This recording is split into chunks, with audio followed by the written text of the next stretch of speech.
Welcome back.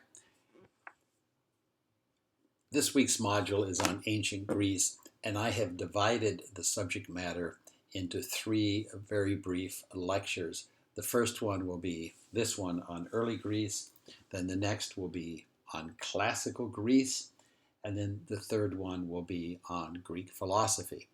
And as always, please be sure to read the appropriate textbook section before watching the video.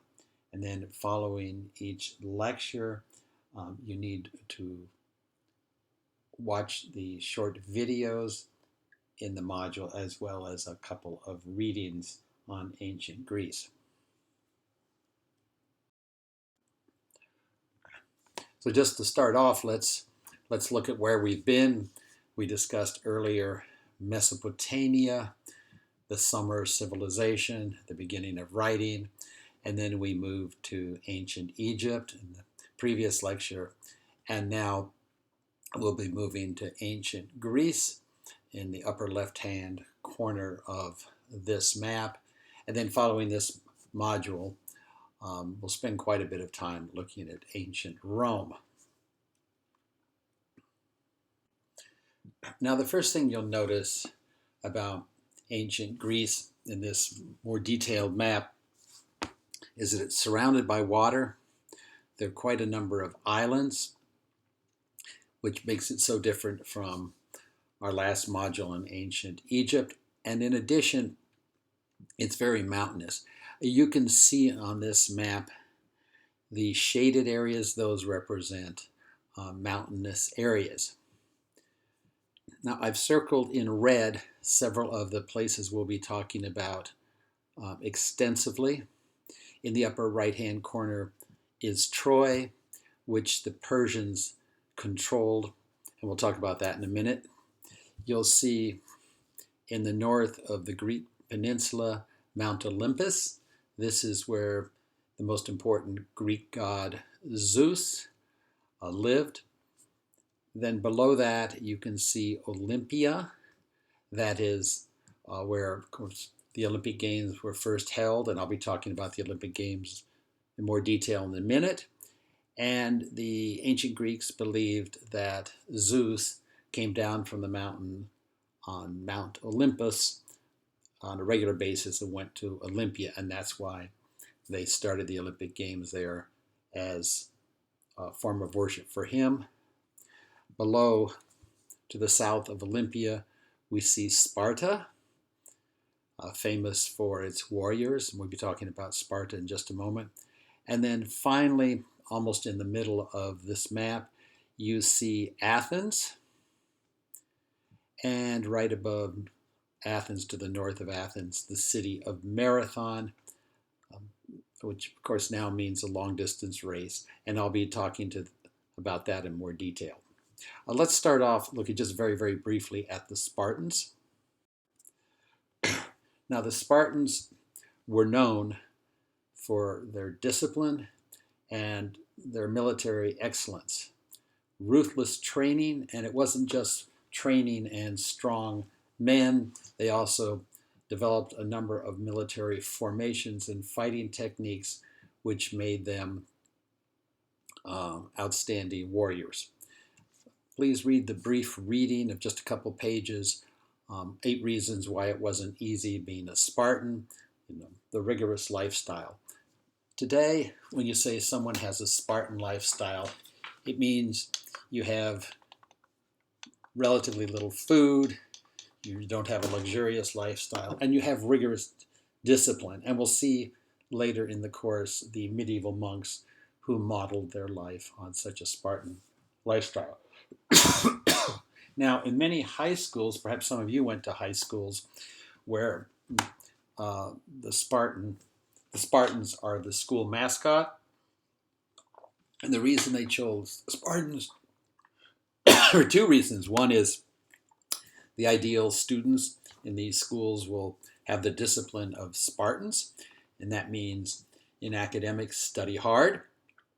And of course, the sports teams will have great discipline, and particularly the football team will be feared just to think that they're like Spartan warriors. In contrast, in ancient Greece, the city of Athens was known, for its intellectuals and artists, although they did have a strong military also. Now you saw on the map a moment ago the small town named Marathon, just north of Athens. And I'm going to mention this now because today, as many of you or most of you probably know, it means a long distance running race is a marathon. Now this is the distance from Marathon to the capital city of Athens. And in around 490 BCE, the Greek army was out in the field at Marathon, fully expecting to be defeated by the arch enemy, the Persians. The Persians had a larger army, much better weapons, but to all the Greeks' surprise, and certainly the Persians' surprise, the Greeks won and the Persians left. And so the Greek commander there asked a soldier who was known to be a fast runner to run back to Athens to announce the victory. Now this distance was about 25 miles, and it's rumored that when the Greek soldier finally arrived in Athens, he shouted out that the Greeks had won, and then he passed out and died. Well, we're not really sure he died, but I think it's fairly certain that he passed out from that long run.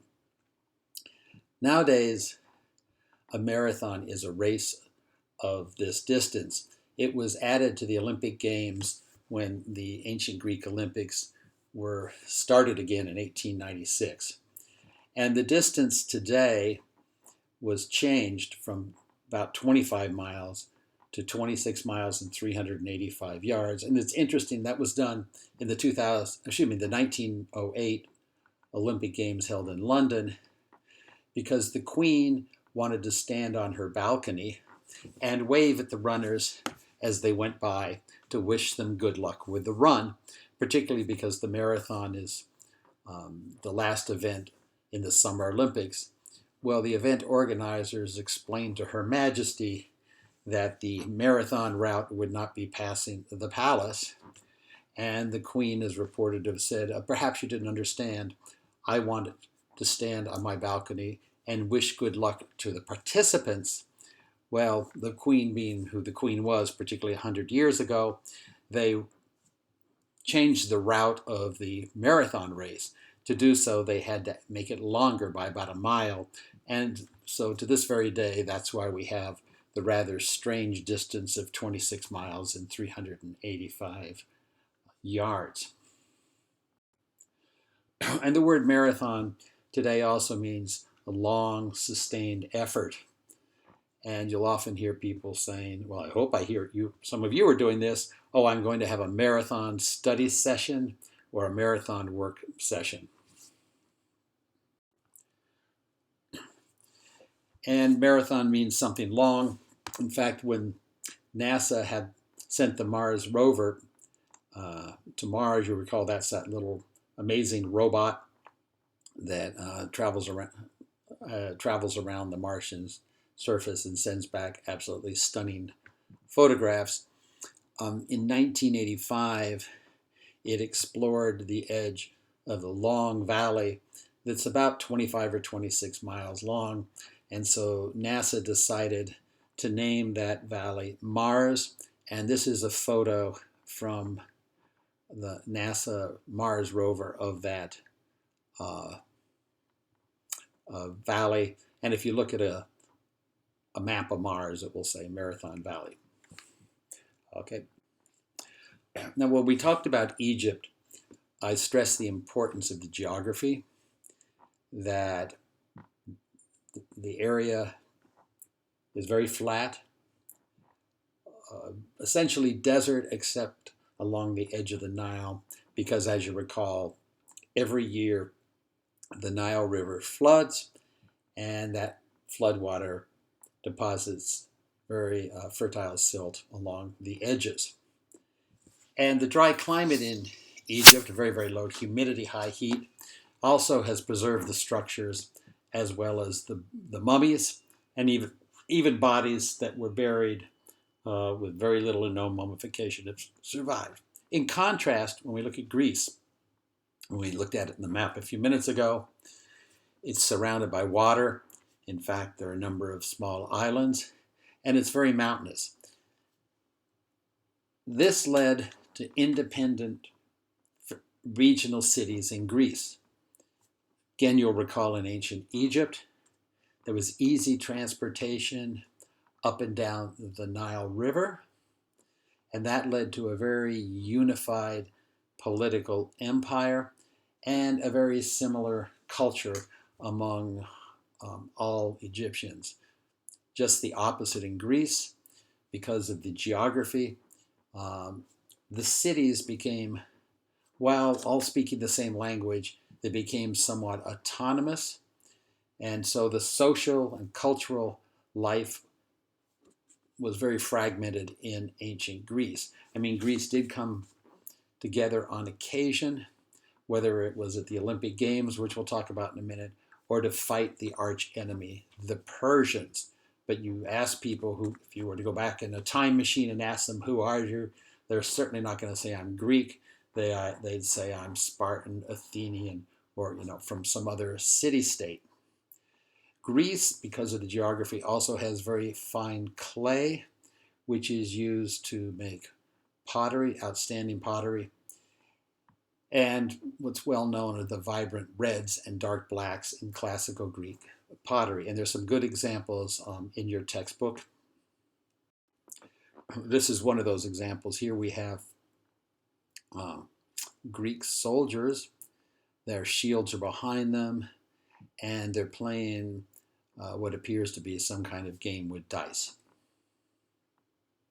And they have some similar examples of this Greek pottery in some of the museums here in Houston.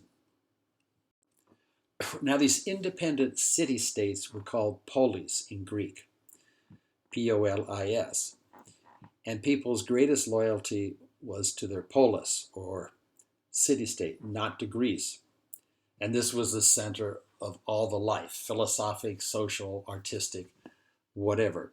And from the Greek word polis, we get the word in English now, politics, or politician. Another characteristic of these cities was the Agora, or open place, and this was the market and the political center of each polis, or city-state. And this is not just a market. People would go there, there'd be sort of food stalls, people would talk to each other, and they'd have political discussions. So it's certainly not the same as you and I going to Kroger HEB, but rather this was a central gathering place. And one general note also is we don't have many marble statues left from ancient Greece or Rome, as we'll see, and many of the monuments, because when these civilizations were conquered later, the conquerors did not appreciate the artistic beauty of these works, but rather they melted them down in kilns and large furnaces, and they did that to make lime, because the lime is then used to make cement or plaster. Now, we spoke earlier about the Paleolithic diet, and I'd just like to talk a minute about the diet in ancient Greece, and it's very, very similar in Rome. In fact, it's the same in Rome. And it's referred to as the Mediterranean diet today. And some of you, I don't think, had heard of the paleo diet, but the Mediterranean diet is really well known. I mean, you go to a lot of restaurants and they'll put on the menu Mediterranean style food, and it's considered to be very, very healthy. There were a lot of olives and olive oil. They had a lot of olives because the type of soil there, it's not particularly fertile. You didn't have large forests. There was rain, but it's perfect for olive trees. The olives in ancient Greece and in ancient Rome were really one of the basic elements of their diet. People would not only eat the olives whole, but the olives were pressed to produce olive oil, which was added to dishes. It was used to cook with, and it had other uses. They would take the olive oil, put a piece of string in, a wick, light it, and that formed their lights. And we'll talk, there were many, actually millions of little dishes used for olive oil lamps that they have dug up in the Roman Empire. Olive oil was also used as an early form of soap. And I know it sounds gross, but people would take the olive oil and smear it on their bodies and then have a thin piece of wood and scrape it off. And that was used also throughout the Roman Empire. So in addition to olive oil, the basis of their diet were basically beans and lentils. They drank extensively wine because of the grapes they had there. It had a much lower alcoholic content than wine today. They had a lot of goats there. Goats, in contrast to cows, don't require so much vegetation. And they didn't really eat the goat meat. They had the goats for the milk, and they particularly preserved the milk in the form of cheese, goat cheese, which you can buy goat cheese today in your local supermarket. And from a health viewpoint today, we know that goat cheese is much healthier than cheese made from milk from a cow because it has much less fat, particularly saturated fat. They also ate a lot of grains, fish. Well, we saw all the water around Greece. The Mediterranean is full of fish, and many of the fish that happened to be there were tuna. And so their diet had quite a bit of tuna, which we know now has I've forgotten it's omega-3 or omega-6, but that is very useful. It's very helpful because it reduces cholesterol and whatnot. They ate relatively little red meat, and they didn't have chickens really to eat chickens or eggs. So that's the Mediterranean diet, and it's very considered very healthy today, and it's essentially the same as we'll see in the Roman Empire. So just breaking early Greece up here into three periods. First one's the heroic age, around 1000 to 750 BCE. Then colonization, 750 to 600 BCE. And this is when the Greeks moved out into southern Italy and into Asia. And in fact, if you want to see Greek temples, some of the very best Greek temples today are in southern Italy. And they had pottery, which now starts having animals and fantastic beasts. And then the third period in early Greece was what's known as the Archaic period, around 600 to 480. And here we have the influence of Egypt, and we start having life-size statues. Please don't get too hung up on trying to memorize these dates, but just for your general reference, these are the three periods. Now, the Greek gods differed from other Western religions at this time. The Greeks, like the Egyptians, and we'll see in a minute, like the Romans, were polytheistic in that they had many gods. Zeus was their main god. There is a video in the module on Greek gods. It's an optional video, but you may want to watch the first 30 or 40 minutes of it and give you a good idea of the pantheon of Greek gods. Now, none of the Greek gods represent supreme good or evil. The Judeo-Christian tradition, obviously, God is good and Satan is evil. Well, you don't have that. Plus, you have many other gods. And the gods were used to explain natural phenomena, a drought, or too much rain, or whatever. Lightning, that was all explained actions of the gods. Also, people's emotions. So if you were sad, you were happy, whatever, depressed, that was caused by the gods. However, the ancient Greeks did not attribute everything to the gods. They said morality problems among humans, in other words, how humans treat each other, that needs human, not divine solutions. And those human solutions, the Greeks believed, would be in literature and art. Let me digress for a minute here on the Olympic Games. And there will be a couple of quiz questions on this. I'll indicate sort of what they are, so it won't be on the modern Olympics, but on the ancient Olympics. And they're very, very important in ancient Greece.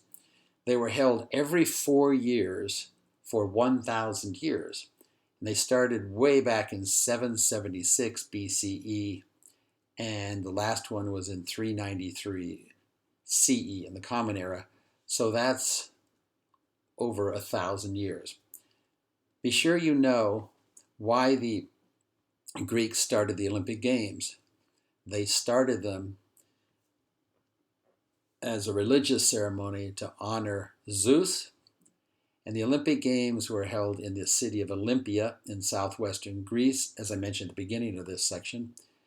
And they thought that Zeus often traveled there, and so that's why, and it was often a remote area of Greece. That's why they went from all over Greece and nearby areas every 4 years to Olympia to worship Zeus. They started off sacrificing animals, and the whole Olympic Games were to honor the god Zeus. There's a very good video on this in the module, about a 10 or 15 minute video. You should watch that. And then there are 5 or 6 other videos, each about 2 minutes, on some of the sports and how those sports are shown in Greek art. Now, why did the Olympic Games end in the year 393? Well, it was not because Rome conquered Greece. Rome conquered Greece many hundreds of years before the year 393, and the Romans continued having Olympic Games every 4 years in Greece. Rather, what ended it was, in the year 393, a Roman emperor by the name of Theodorus decided to make Christianity the official state religion for everyone who resided in the Roman Empire. And the Roman Empire, as we'll see in great detail in the next module, went from modern-day England all the way across Europe into the Middle East and North Africa. So the Roman Empire, the Roman emperor, being a complete dictator, said, we will now make Christianity the official state religion, so everybody must be Christian. Well, Christianity, of course, has exactly one God. It's monotheistic. So what did this mean? It meant that the Romans would no longer tolerate the Olympic Games, because the Olympic Games were a religious celebration to honor the god Zeus, who certainly wasn't the Christian god.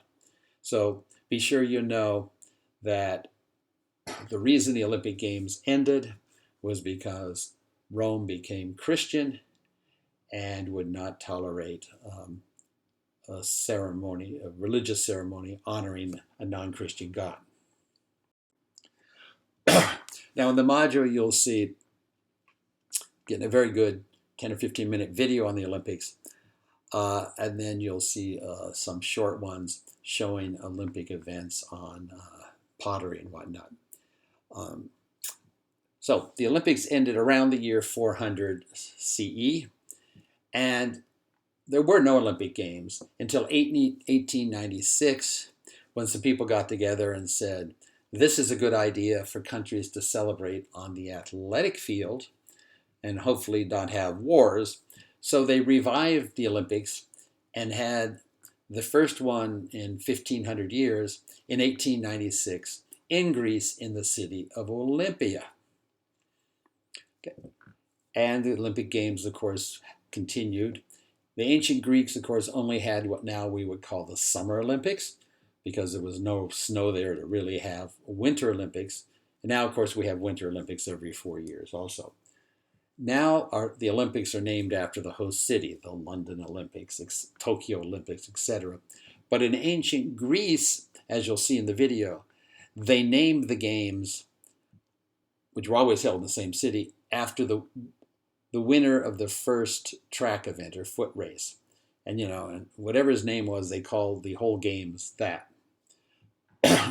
Today, if you've ever seen on TV, or perhaps some of you have seen it in person, I haven't, I'd love to go watch this, when they have the opening ceremony in the stadium, the Olympic teams all march in behind their country's flag. The Greek team always enters first in that parade in honor of the fact that the Olympics started in Greece.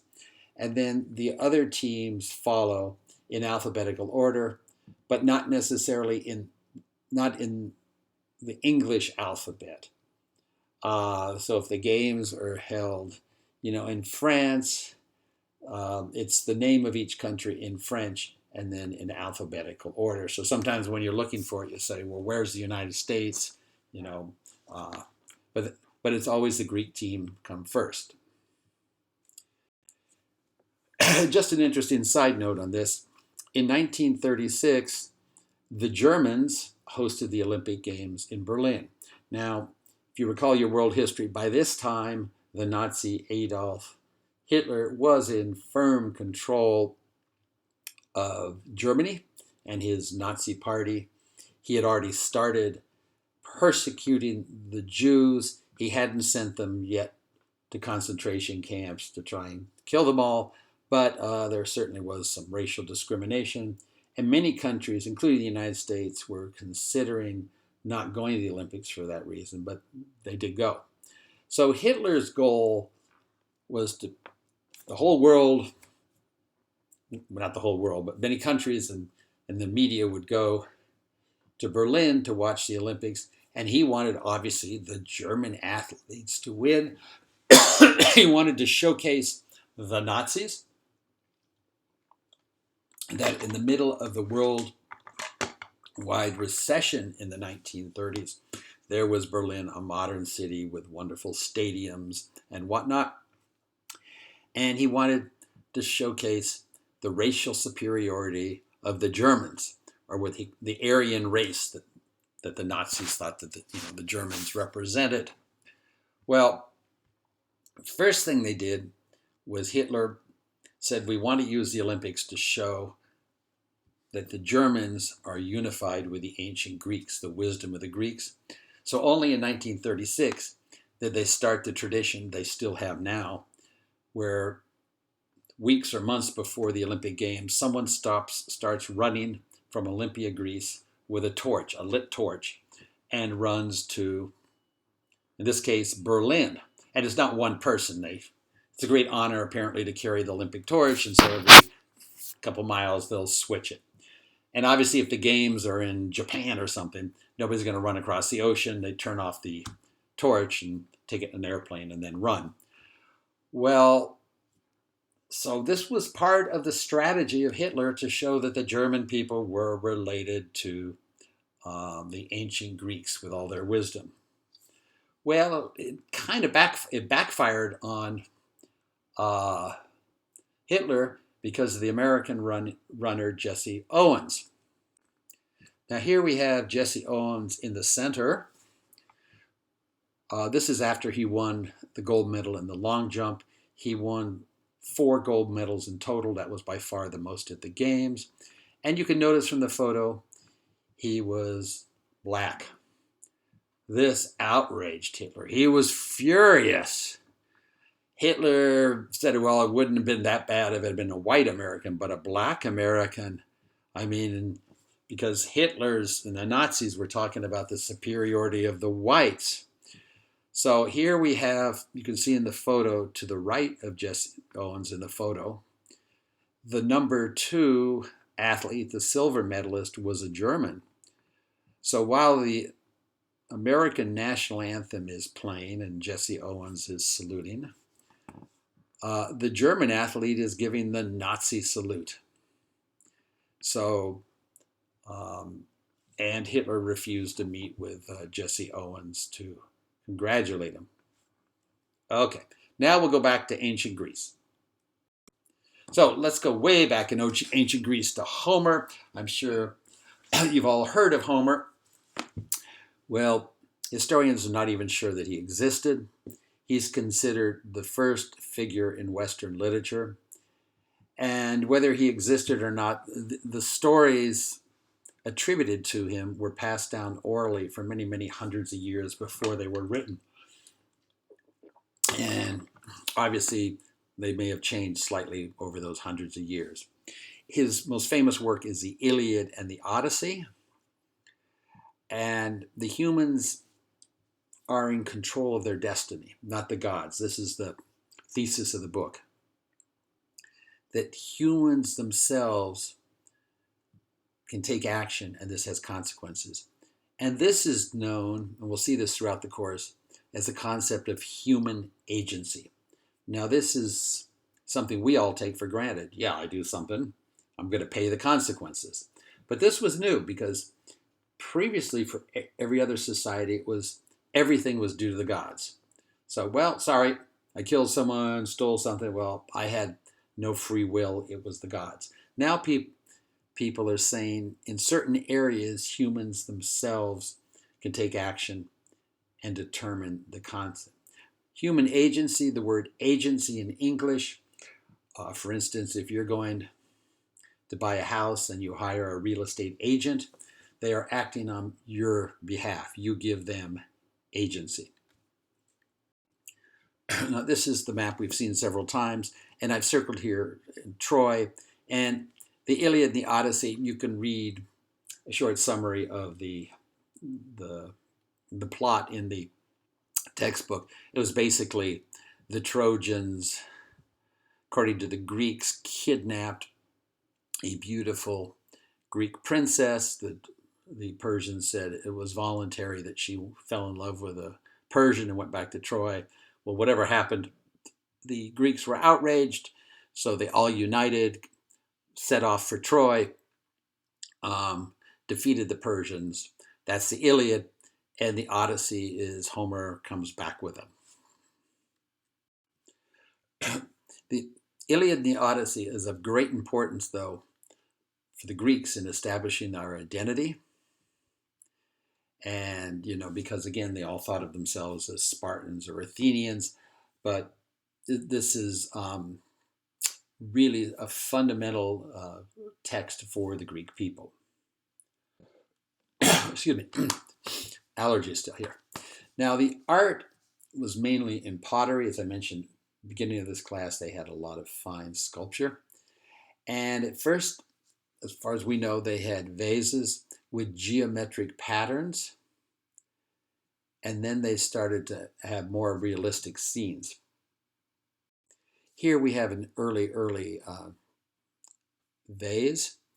And you can look at that pattern, and it almost looks like it was woven with plants. And perhaps, almost certainly, they had baskets like this made with plants, which have not survived because they've rotted away in a wet climate like that over several thousand years. But this looks very, very much like it was woven. Here we have a later piece of pottery. This is about 3.5 feet high. And you can see at the very top, they have those geometric designs like in the earlier basket. But below that, they have what we might think is quite primitive depictions of humans. The torso is an upside down triangle. And then below that, you can see what looked like apples with someone having taken a bite out of it. Those were actually, if you look closely, shields with the soldier holding the thin part. And here, two more examples we have of the fine pottery. Here we have black figures on a red background. We saw this a little earlier. And that changed over time to red figures on black, which is considered much more refined and much more difficult to do. They also started to produce life-sized statues, and they were stiff and formal, however, in this period of early Greek art. We'll see that change significantly in the next lecture. They were sort of modeled on Egyptian statues. It looked like people standing at attention, one leg next to each other. They look very formal. And they're fully clothed at first. Later, we'll see in the next lecture when the Greeks start focusing on naturalism in the human form, and they often depict nude statues. They also produced what's called relief sculpture. Relief sculpture. A normal sculpture, you could walk around. It's three-dimensional. They sculpt a king, you can walk around and see the back. A relief sculpture is only 5 or 6 inches deep. It's on a stone slab, which is meant to be cemented to the wall. But now we're starting to see really the first time in history with artists trying to represent the human figure true to nature. At first it was the size, and then as we move along, and we'll see this in the next lecture, they try and get the proportions right, the symmetry, and whatnot. This period in early Greek history is very, very important, and it's called the birth of history. Previous to Herodotus, who's known as the father of history, historians had only recorded events. For instance, what did the Egyptian hieroglyphics say after they were deciphered? Well, they'd record in such and such a year, such and such a person was born, died, they defeated someone else, etc., etc. Events, or there was a terrible rain, or they didn't have rain, etc., etc. Now, Herodotus thinks that people, well, while they need to obviously record events, they need to ask why. What happened? Why did it happen? And he became famous when he wrote a lengthy account of a Greek war with the Persians. And Greeks had defeated the much more powerful Persians, and he asked why? How could that have happened? I mean, it didn't make sense in military terms because the Persians had a better army and more men, etc. And Herodotus said, well, it was because we Greeks have a superior character. We're modest, and the Persians have too much pride and ambition. So he attributed it not to the cold facts of the number of soldiers or the type of weapons, but rather personal attributes. And then he went a step further and said, well, why was there a war in the first place? Which is a good question always if you're studying history.